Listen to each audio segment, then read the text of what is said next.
Hello, my dear friends, my soul group. This is the second part of Life Between the Life Regression Review based on Michael Newton Institute teachings of hypnotherapy that allows a therapist to guide one through this life, the younger years, birth time, then to review a life of most significance to you to this life, and then in second part of your work on a different day. Usually you have 4 to 5 hours dedicated to the regression to the time between your lives, so between your last life and this life. And of course time only exists on this planet, so I cannot assure you or make representations that there is some linear time. It could be just different doorways from the same hallway, and everything can coexist in the same space and different dimensions. I don't know, but yet it's been very, very helpful. I recommend Life Between the Life Regression, especially for those people who have had a lot of challenges, are in pain, suffering, wondering what's going on, why they get so much negativity, problems, suffering, pain, etc. in their life. So it has been very helpful. And of course, not just this, I have been studying life and overcoming challenges for thousands of lives. I was specifically told I would not have to come back. This is my last life, last incarnation on earth. Perhaps maybe because I just don't want to come back, and maybe they wouldn't force me, or maybe I have completed all my tests. They actually did mention the word, you have finished all your tests now. It doesn't matter what you do. You can rest, you can serve, you can teach. So I'm excited to complete my tests, and given that, I'm excited to share the wisdom I have received on the other side and many incarnations on this planet. I hope you are awake. I hope your heart is open and you can understand the messages that I will share today. And if not, I hope you will keep working on it. Keep watching the masters like Eckhart Tolle, Michael, who is the gentleman who said, Michael Dyer, okay. Oprah has a lot of wonderful inspiration, a lot of wonderful authors. Just keep learning, keep working on your soul. It is so amazing to me that COVID pandemic, although is a terrible plague, and you could never say it's a wonderful thing, but although it brought so much hardship and problems, it actually brought the greatest blessings to humanity, especially if it is an alternative to World War III, which could have happened, and maybe the universe was weighing the options and the higher powers decided to go with pandemic versus World War III. It is in many ways a blessing, and let me explain how it could be a blessing that we are suffering. We are in isolation, we don't have human touch, we have our ideals or a lot of beliefs or wrongful beliefs in strength and safety net of corporations and governments have failed, and now people are seeing that there is no safety in corporations. There is no safety in doing what the government tells you to do, including eating pesticides-rich foods that destroy your bodies, and drinking water filled with fluoride and chemicals that calcifies your pineal gland, and then you don't have intuition. You are forced through COVID to realize that the only thing important is personal development, and the only thing you can take with you is your spiritual muscles that you have developed on this planet by supporting others, by being a force of light, by being a worker of light, by choosing to do the right thing, choosing to go and follow your soul and your heart versus to follow your body or your carnal instincts or your animosity or your desire for revenge or killing somebody just because somebody didn't wear a mask. So that's the most important, is to develop those things. And surprisingly, if you don't have hardships, if you don't put the weight and have a resistance on your arms, you don't develop physical muscles. And if you don't have hardship and spiritual challenges and difficulties, you don't develop as a soul. Maybe that's why my life is so full of shit. Pardon my français. I just feel français right now. I'm right now in French, so I can really say pardon my French. Excusez-moi, mon ami. So if you don't have the isolation, if you don't lose your jobs, if you don't lose your loved ones, if you have a dovey-lovey relationship, you're not going to learn anything. That's why advanced souls have independent study. That's why we're single. That's why we don't have a big friend group. We just by ourselves going through challenges and developing those muscles. And yes, you're going to say, well, those heroes, those medical heroes, they gave their lives, or a wonderful person has died because of COVID. Let me tell you, nobody ever dies without a plan. If somebody is in an accident, if somebody is in COVID, if somebody died from cancer, this was their pre-selected exit point. You usually have a few exit points. And before it happens, before you get in that car or that flight or get infected by COVID, your soul knows, your soul makes a conscious choice. The soul still remembers the exit point, and of course there is free will, so you can choose to not go through this exit point and keep carrying on and take the other exit point, but everything is pre-selected. You have been given this option before even coming to Earth. Just means your mission is complete. There's nothing else for you to do, and you're free to exit. Even accidents that make us handicapped, they are premeditated, pre-selected accidents to give that handicapped person and their family an opportunity for growth, an opportunity to express and share their love. And let me tell you, there's a wait line, there's a wait list on the other side for those handicapped bodies, because that's how you learn. You learn through hardships. And I have had so many and I am not permitted to talk about them, so not talk about the hardships in this life. But I promised you the second part of the review of my life between the lives regression. And by the way, please be so kind and leave me some remarks. I would really be grateful for them, because most of the time I just feel like I'm talking to myself, but I know somebody needs to hear my words.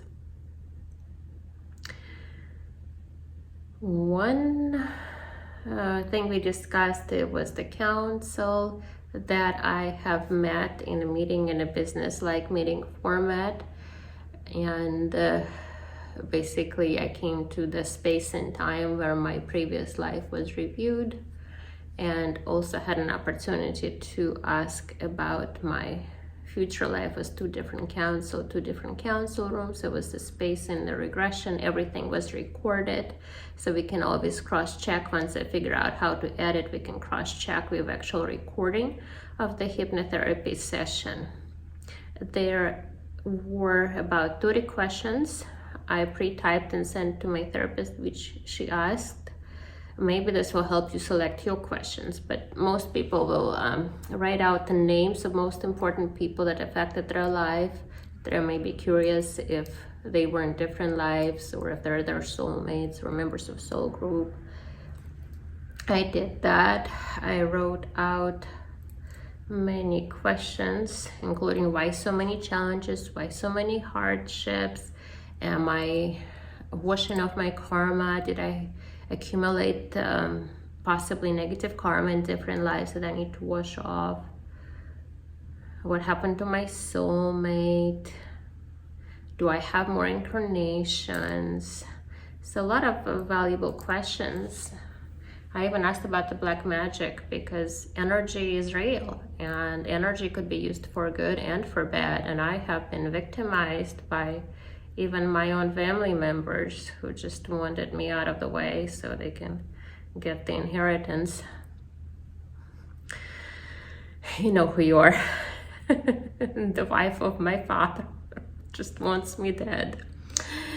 So yeah, they use different ways, not just black magic, but people do what they do. But I believe in God. I keep praying in God, and I believe, you know, whatever you do, especially if you resort to black magic, you're gonna get it back. Maybe not in this life, but you will get it sometime. So please don't resort to those things. Try to go for this life as a champion, as a victor, not be a victim, and be positive and share the light of positivity and the light of divine with others. So that was some of my questions. As I told you last time, one of the guides got so bored he just laid down and pretended he was snoring. I don't know if they have Instagram there on the other side. And he was just hanging out saying, yeah, whatever, you know. Yes, the ear is clear. What else do you need to know? You still need to ask about that because they have access to all the information of everything. Okay, I want to share with you 3 reasons why I know for myself, and of course, one can only know for themselves. You can never prove anything. This is not science we're proving, but there were 3 reasons why I know, me personally, that my regression to my previous life was of most importance, and also my regression to my last life before this one, and between the lives, is a true experience. As normally, and including myself, very logical person, economics degree, I was of course wondering, am I making things up? Am I like remembering things from somewhere, you know, just making them up? And the answer is, there's so many reasons that point, no, this is real stuff. Of course, my mind is an instrument and subconscious an instrument are not exactly fine-tuned. I'm not psychic, but I do get a lot of messages now and a lot more synchronicity. And this is, of course, is an exercise where you have to work hard and tap into information that's stored in your subconsciousness, that knows everything, that's stored in your soul, and to connect to those realms.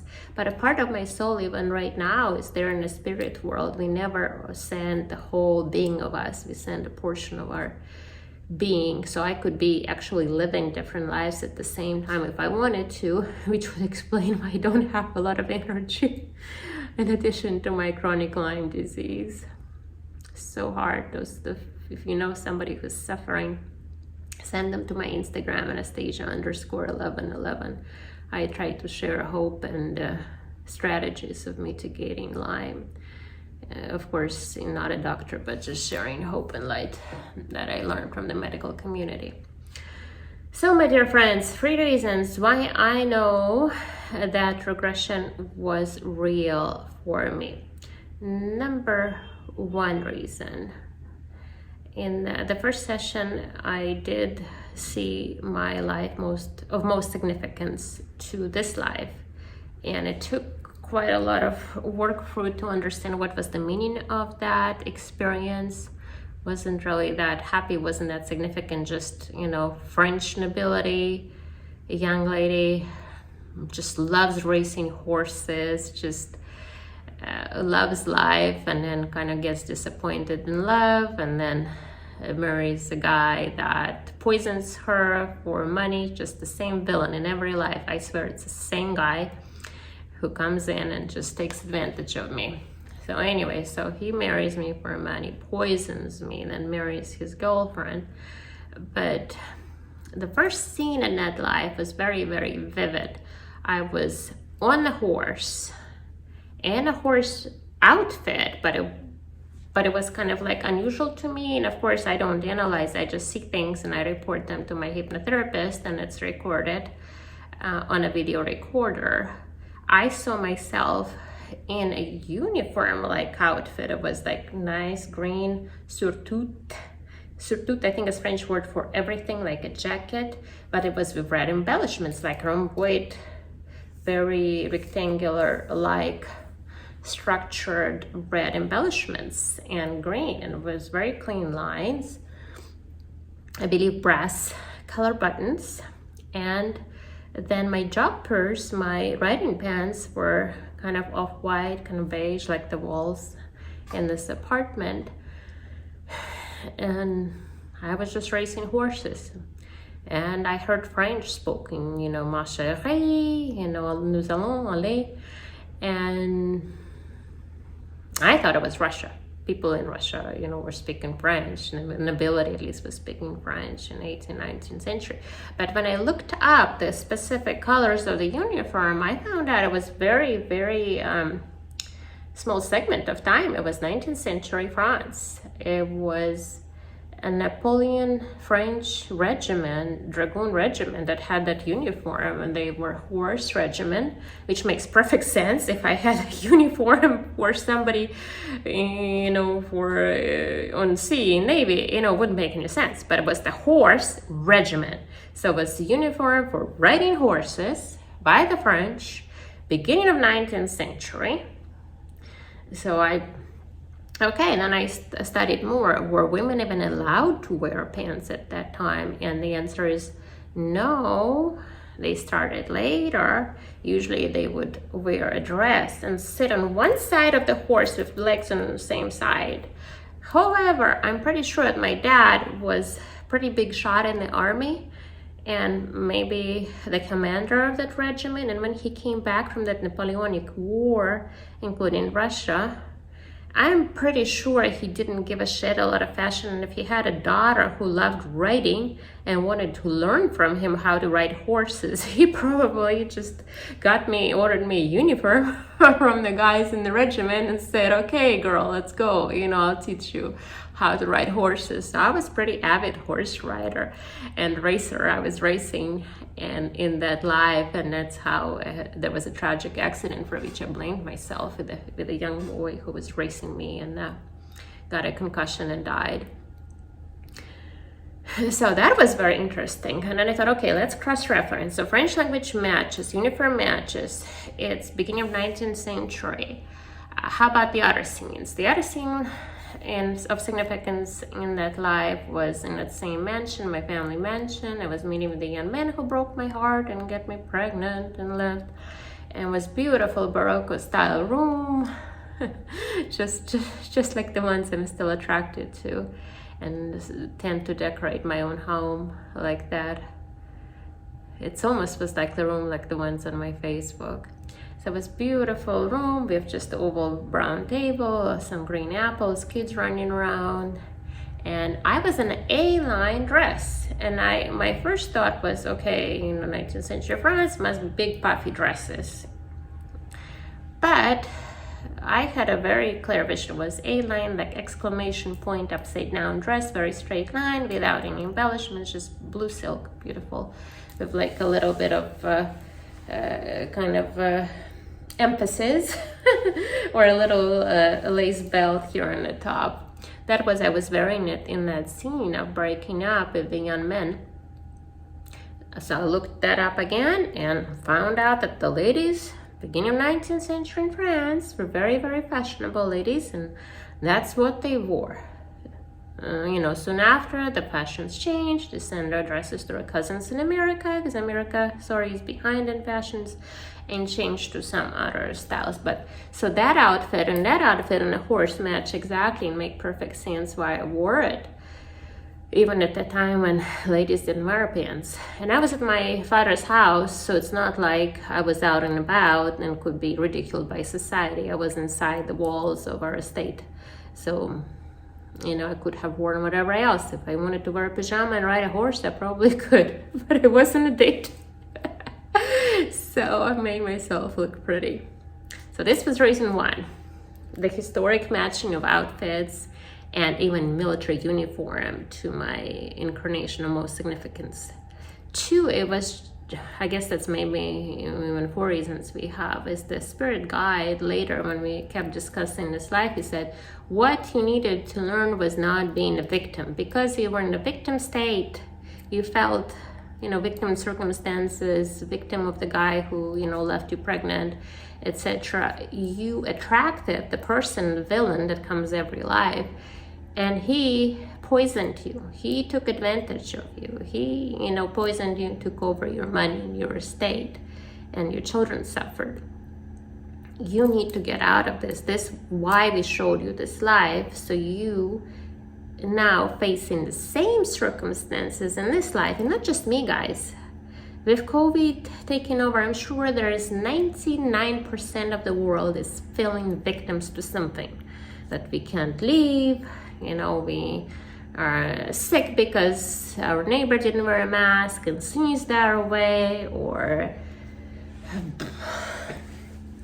evil person broke our heart, etc. We all have a reason to feel victims, and some of us more so than others.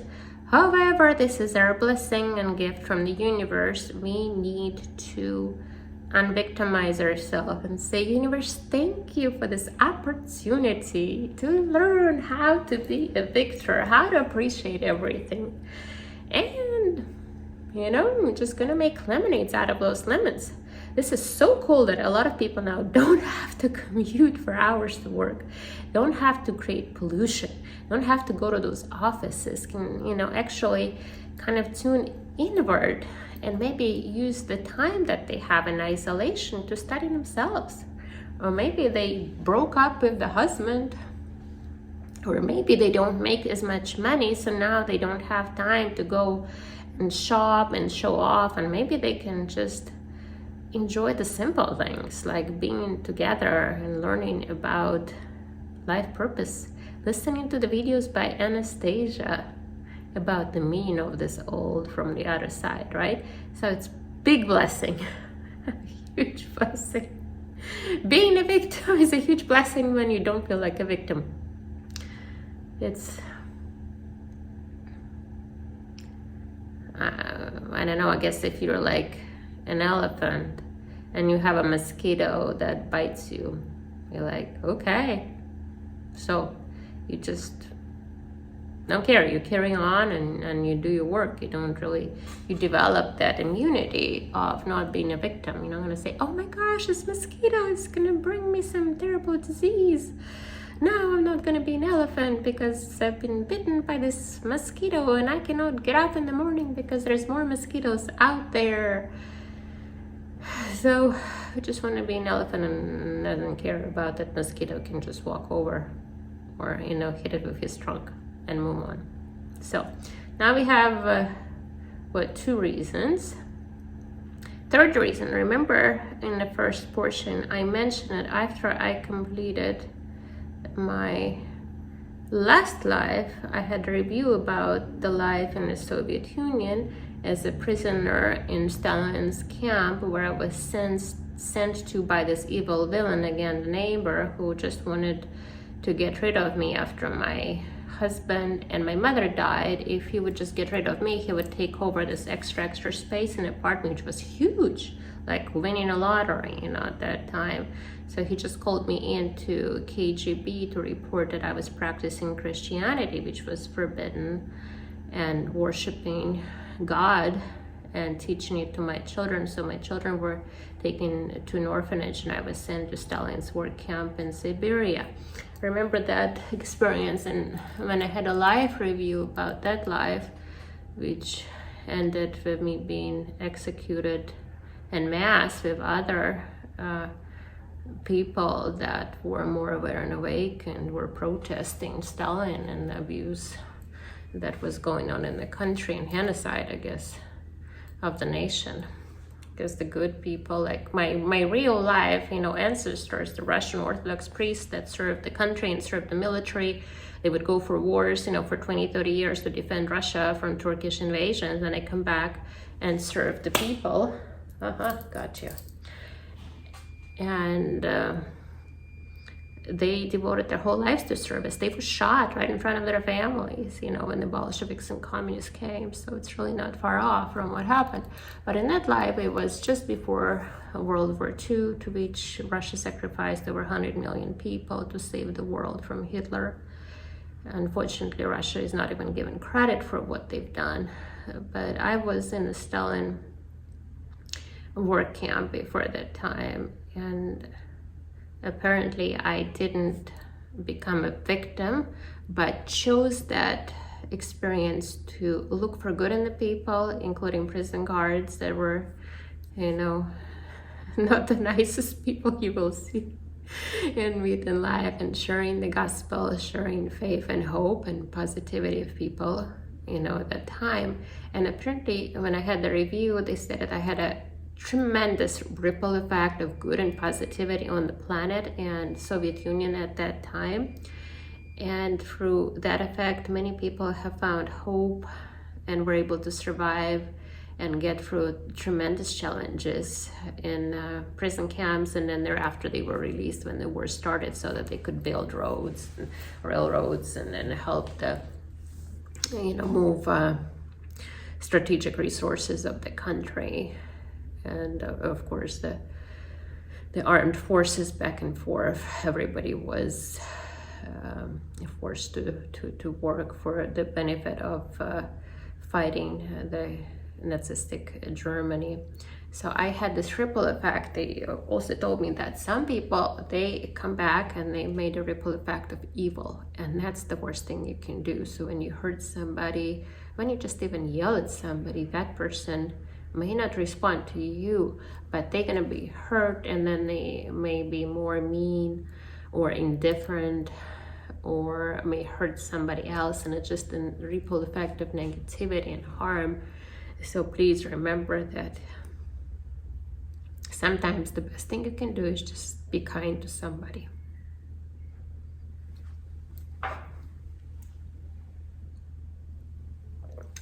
And when I entered the room and we started the review, they did applaud me for my life, and they did give me a medal, which I mentioned. It was a gold round medal with an eagle, and the colors I remember in the ribbon were blue, red, and white.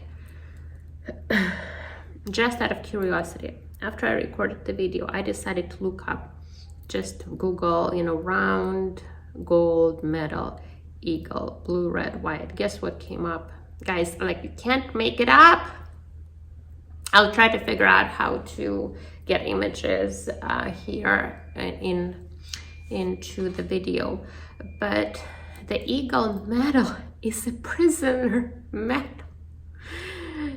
created by United States, and I believe in the 80s, but it's for anybody who suffered from 1917 honorably in prison. And on the picture of it, it's a barbed wire, and I think I mentioned there was a barbed wire as my soul was leaving my dead body, executed body. I was looking at the barbed wire, the white snow, the gray forests of Siberia, and was so happy that this life was over. So the medal that the Council of Elders, the Council of the Wise Beings in life between life time, when you discuss your life, review your life, they gave me the medal that is right on. It has the barbed wire and the eagle, and it says prisoner. You know, it's of course for, you know, prisoner of war, but everything on this life is a war with the forces of evil. The forces of evil are here because everything has to have an opposition. Without opposition, we cannot grow, we cannot develop. So I was just floored, because how? I don't study heraldics, I don't study metals. I, you know, maybe seen some, you know, Soviet Union medals, but the medal I received was for prisoners, for people who suffered honorably behind the wire, you know, prison camps. And this is where I was, and I guess I was honorable in my time and service there. So that is amazing. That's another reason. So now we have 3 reasons: French outfit, We have the medal. I can't remember the other reasons now, but here's the fourth one. Surprisingly, when we were about to switch, I knew my therapist was about to switch. The counselor actually reached out from me to my therapist, and it was interesting because they just used my body to speak. It's like it wasn't even me speaking, but they called her by the name and said, Janna, we are very aware of your work and your expertise and service in this field. Your work is very important. We appreciate everything you do for humanity. But today we have a gift for you. And, you know, of course, like I was in shock. She was in shock. I don't think that's a normal part of the, you know, regression time. And they said, they continued, the gift we're giving you is the gift of confidence. You have many talents, but it would be a benefit to you to have more confidence. The words may have been already altered by me because I don't remember exactly what I was saying, but it is in the recording. And now, Janna, you will have more so of the confidence. You'll be able to tap into that resource. We're gifting that to you now. And she was just crying, and I didn't know why. You know, I cried a little bit in that whole 5 hours when they were applauding me and giving me medal, but was trying to stay calm. So she was crying, but I asked you, you know, is confidence even relevant? Why do you think the council gave you the medal, gave you the gift of confidence? Does it make sense to you? And Janna, the therapist, a wonderful therapist from Monaco, really recommend her. She said, yes, actually, that's something I'm really been working on. I really need it. It's been my priority for a long time. And I could sense that, you know, she really, really appreciated, and it was her sign also that this was very real experience, that she has received the gift of what she wanted. I have received gifts too, such as protection, my cloak of protection from the evil, which is what I need. So this kind of sums up my second part of my Life Between Lives regression review. I hope that you will keep learning in this group study or independent study on this planet. And I recorded this with intent to share what I know with other wonderful souls, so that we could have a ripple effect of knowledge. As we say in Russia, knowledge is power. So empower yourselves, and remember, any situations where you feel like a victim is your gift from the universe, and you can turn them around and make them into victory. Be a victor, not a victim, because nothing really that happens here can hurt us. Our imagination of something that could happen to us is what hurts us. We're sitting there thinking, what if there's COVID, you know, virus flying in our room? But who cares? You know, we have a pre-existing exit points. We either gonna exit at this point, or we're not gonna exit. If we exit, everything is done, and it's okay. And even our teachers and our family will be taken care of. If we don't exit, then we have more work to do. But really, and nothing can happen on this planet that can harm us, except if we choose to be negative, if we choose to degrade in our spiritual development. That is probably the most awful thing that can happen to us. Everything else, nothing can hurt us. And I've been through a lot of shit. And I'm still alive. I am, of course, you know, have a lot of hardships still, and I'm suffering, and I have very little energy. But I try to do what I can on this planet to make this a better one and to make the best use of my experience. After all, they said my test is done, I'm done, and I don't really have bad karma. Anything I had, it's been paid off long ago, so that's been a wonderful thing to hear. With love, from beautiful Cannes, Côte d'Azur, France. Bonne journée, mes amis. Bisous, bisous.